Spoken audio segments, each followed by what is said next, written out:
जय हिंद मित्रों, मैं लेफ्टिनेंट डॉक्टर हरी सिंह आज आप लोगों को ज्योग्राफी का भारत भूगोल का सिलेबस आपको मैं पढ़ाऊंगा।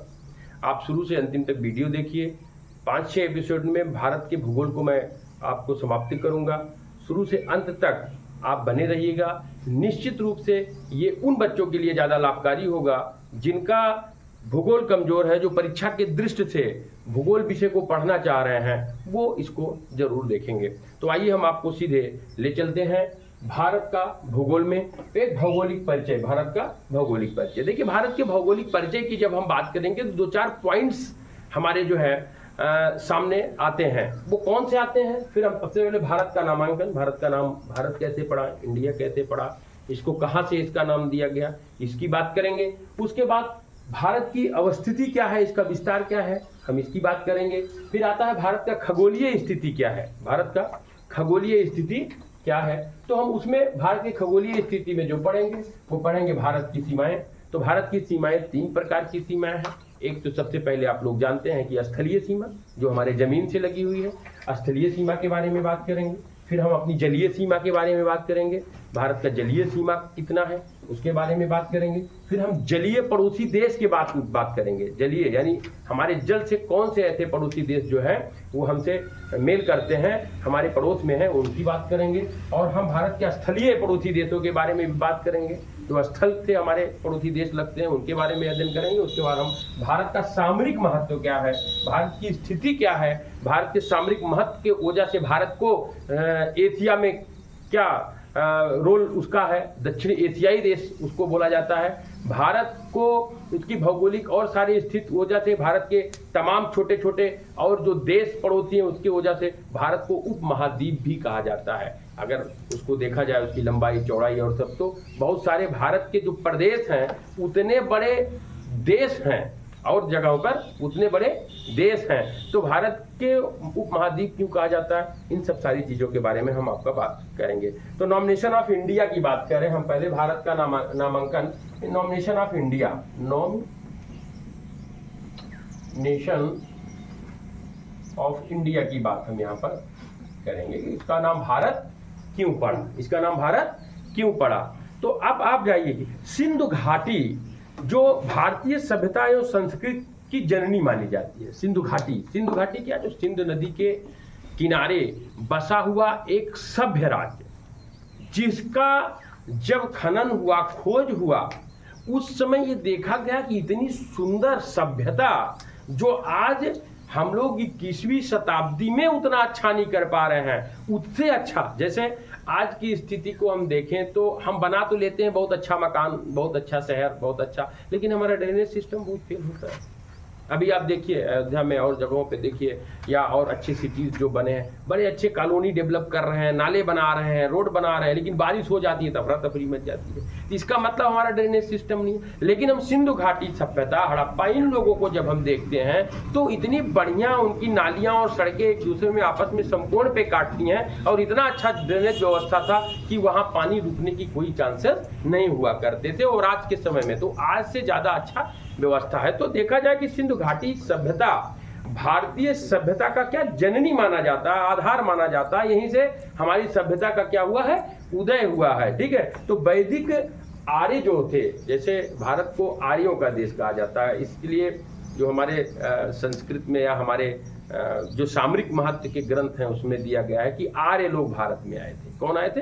आर्य लोग। वो आर्य कहाँ रहते थे? सिंधु घाटी में रहते थे। तो कभी कभी इस देश के लोग, कुछ लोग हैं जो दूसरे विचारधारा के, वो कहते भी हैं कि ये तो आर्यों थे, ये बाहरी हैं, विदेशी हैं, हम यहाँ के हैं। कई लोग कहते हैं इस तरीके का कि आर्य हैं। ऐसा नहीं है, ऐसा नहीं है। लेकिन भारत का जो सिंधु घाटी सभ्यता की बात की जा रही है, वहाँ पे आर्य रहते थे। वो आर्य बहुत ही सभ्य लोग थे। तो ब्रह्मावर्त और आर्यावर्त उत्तर भारत में थे, 2 लोग थे। कौन कौन थे? ब्रह्मावर्त और आर्यावर्त, इसको आप नोट कर सकते हैं, आर्यावर्त।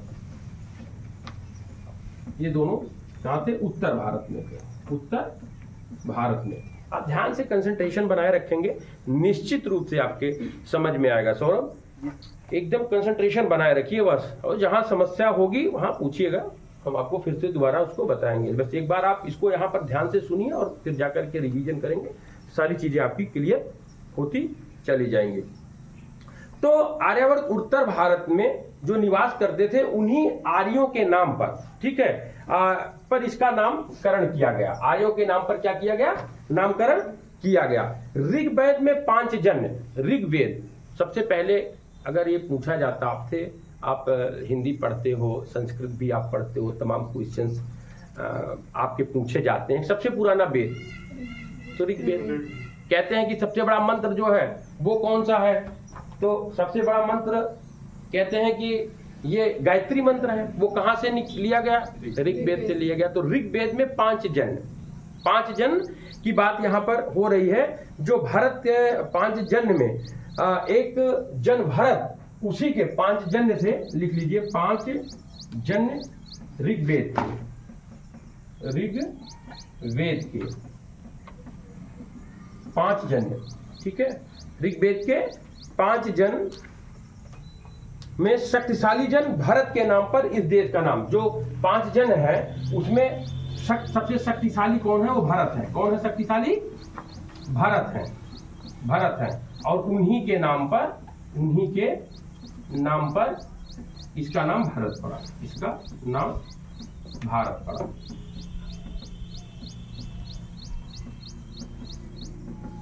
भरत कौन थे? राजा दुष्यंत के पुत्र थे, जो शेर का दांत गिन लिया करते थे। शेर के बच्चे को लेकर के खेलते थे, उसके दांत को गिन लेते थे, इतने वीर थे। राजा दुष्यंत के क्या थे? पुत्र थे। आप जब भी आप देखेंगे कालिदास के और सबका, आप जब प्रकरण पढ़ेंगे तो उसमें आपको एक क्लियर होगा। तो उनका नाम भरत था और उसी के नाम, वो भी आर्य थे और उसी के नाम पर जो है आर्यपुत्र थे वो, उन्हीं भरत था। उसमें 5 जन में भरत शक्तिशाली थे और उन्हीं के नाम पर भारत नाम पड़ा। ठीक है, अभी तक किसी को कोई डाउट से कोई क्लियरिटी? रागनी आपको समझ में आ रहा? Very good. आइए हम आगे बात करते हैं। वायु पुराण के एक संदर्भ में दुष्यंत के पुत्र भरत का उल्लेख आया है। वायु पुराण लिख सकते हैं आप लोग इसमें। कौन सा पुराण है? वायु पुराण। वायु पुराण 18 पुराण है ना? पुराण कितने हैं? 18 है। तो वायु पुराण में इसका जिक्र, यानी दुष्यंत के पुत्र भरत का जिक्र आया है। कभी कभी पूछ लिया गया तो इसको जाने रहिए। दुष्यंत के पुत्र भरत का नाम आया है, का नाम आया है। ठीक है, इसको आप एकदम क्लियर रखिए। जिसके नाम पर इस भूभाग को भारत कहा जाता है, जिसके नाम पर इस भूभाग को भारत कहा जाता है। देखिए, एक तो ऋग्वेद के 5 जन में जो सबसे जन महत्वपूर्ण वो भरत थे, उनका नाम। फिर वायु पुराण में भी राजा दुष्यंत के पुत्र भरत का नाम आया और वो शक्तिशाली थे, उनके नाम पर भारत पड़ा। ठीक है, और फिर आगे जो है भारत शब्द का उल्लेख सर्वप्रथम पुराणों में ही मिलता है। बौद्ध काल में इसे जम्बूद्वीप कहा जाता है। जम्बूद्वीपे भारत खंडे का ना, जम्बूद्वीपे भारत खंडे पूरा है ना, आर्यावर्ते। तो कहने का मतलब है कि बौद्ध काल की अगर हम बात करें कि बुद्ध की, तो बौद्ध काल में भी इसको जम्बूद्वीप के नाम से जाना जाता है। बौद्ध काल में इसे जम्बूद्वीप के नाम से जाना जाता है। ये नोट करने वाली चीज है। बौद्ध काल में इसे जम्बू द्वीप के नाम से जाना जाता है।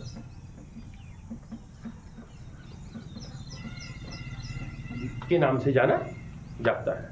ठीक है, इसको आप इसको नोट कर सकते हैं, इसको स्क्रीनशॉट भी ले सकते हैं। ठीक है, चलिए।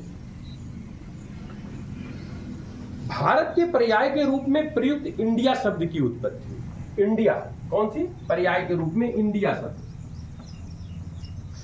इंडिया शब्द की उत्पत्ति हुई। कैसे हुई इसके बारे में आइए हम लोग जानते हैं। कैसे हुई इसके बारे में हम लोग यहाँ पर जानेंगे। यूनानी शब्द इंडोई, यूनानी शब्द इंडोई, इंडोई की बात करेंगे हम लोग। ठीक है, ये हम बौद्ध काल मिटा देते हैं। इसको आप लोग स्क्रीनशॉट ले लीजिए, तो इसको मिटा दें हम, उसके हिसाब से लिखते हैं। चलिए इसको मिटाते हैं।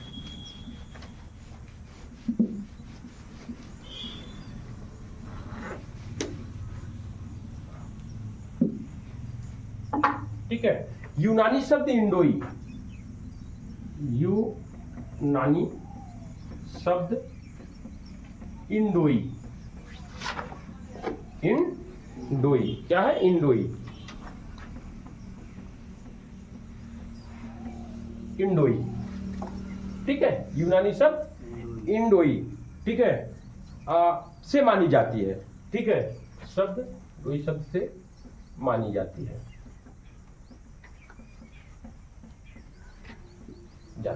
इंडोई शब्द से मानी जाती है। इसको आप रोमवासी सिंधु नदी को इंडस और उसके पूर्व सिंधु भूभाग को इंडिया की संज्ञा दिया। रोमवासी, कौन? रोमवासी, इसे इंडिया शब्द दिया, इंडिया शब्द दिया। तो किसने दिया? यूनान ने इंडिगो दिया, ठीक है, और रोम ने क्या दिया? इंडिया दिया। रोम ने क्या दिया? इंडिया संज्ञा अविवाहित करते हैं। पारसी इसे सिंधु नदी को हिंदुओं, पारसी है, देखिए यहां पारसी की भी चर्चा आती है। पारसी इसे लिख लीजिए, सिंध नदी को हिंदियों, इस प्रदेश को हिंदुस्तान कहा। सिंध नदी को क्या कहा था? हिंदू। पारसी ने इसे सिंध नदी को हिंदू और इस क्षेत्र को हिंदुस्तान कहा।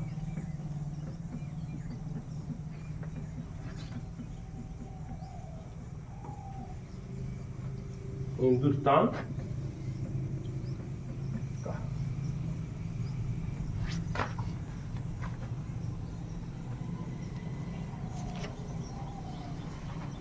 अब ये तो पता चल गया कि नामकरण कैसे हुआ, ठीक है। अब हम बात करेंगे यहां पर भारत अथवा इंडिया, भारत अथवा, भारत को इंडिया बोलते हैं, भारत अथवा इंडिया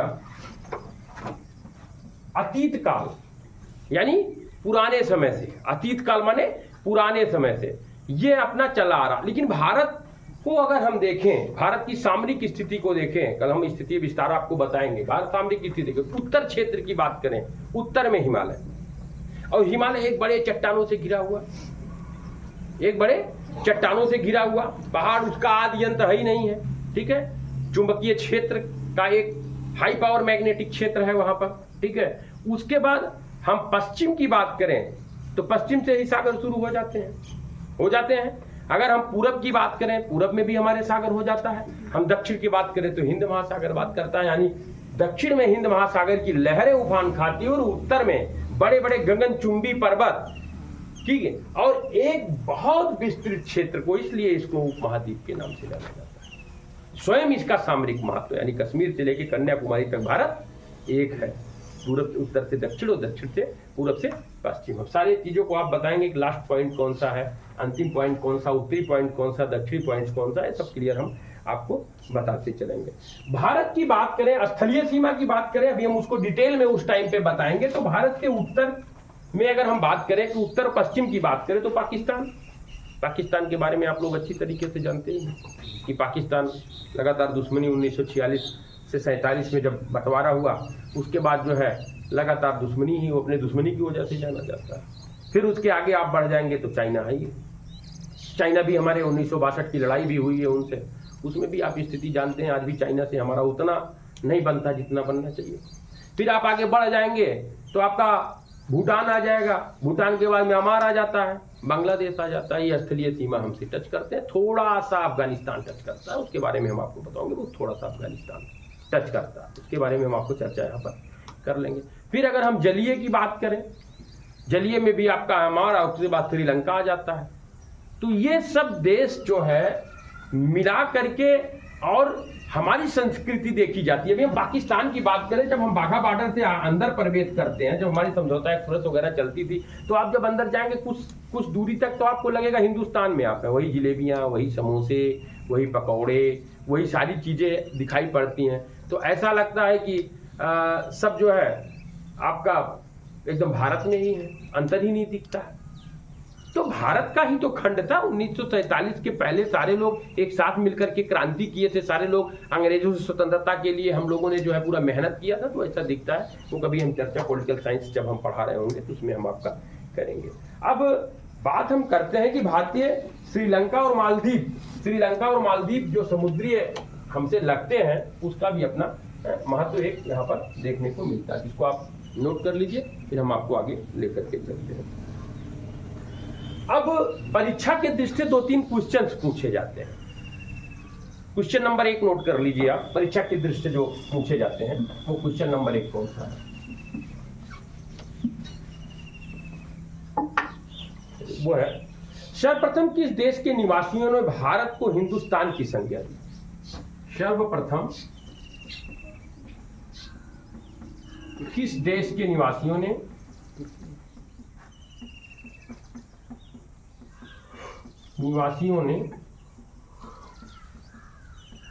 भारत को हिंदुस्तान की संज्ञा दी? हिंदुस्तान की संज्ञा दी।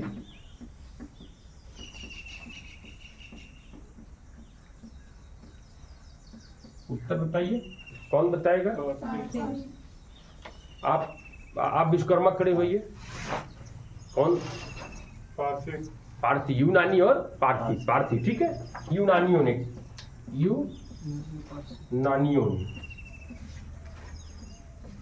इसको, यहाँ यूनानी में कौन लोग थे? पारसी थे, ठीक है, पारसी। ये क्वेश्चन सब पूछे जाते हैं, इसको आप गलती मत करिएगा, ठीक है। सॉरी, ईरानियों ने नहीं, सॉरी ये ईरानियों ने, ये वहाँ पे पारसी रहते थे, ईरान की सभ्यता उसको कहा जाता है, ठीक है। बौद्ध काल में भारत को किस नाम से जाना जाता था, या कौन सा नाम बौद्ध काल में, कौन सा नाम भारत का बहुत ज्यादा फेमस था? बौद्ध काल में भारत का क्या नाम फेमस था? क्या नाम फेमस था? क्या नाम फेमस था? अब जम्बूद्वीप पे, वेरी गुड, उत्तर में आएगा जम्बूद्वीप। उत्तर में क्या आएगा? जम्बूद्वीप, ठीक है, क्लियर कट एकदम आप रखिएगा। सर्वप्रथम हिमालय एवं विंध्य पर्वतों के बीच की स्थित भूभाग को कौन से उपमा दी गई? बताइए, सर्वप्रथम हिमालय और विंध्य पर्वतों की, सर्वप्रथम हिमालय और विंध्य पर्वतों के बीच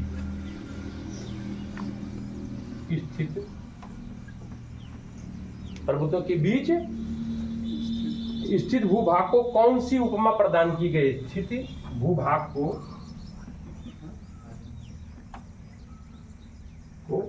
कौन सी उपमा दी गई?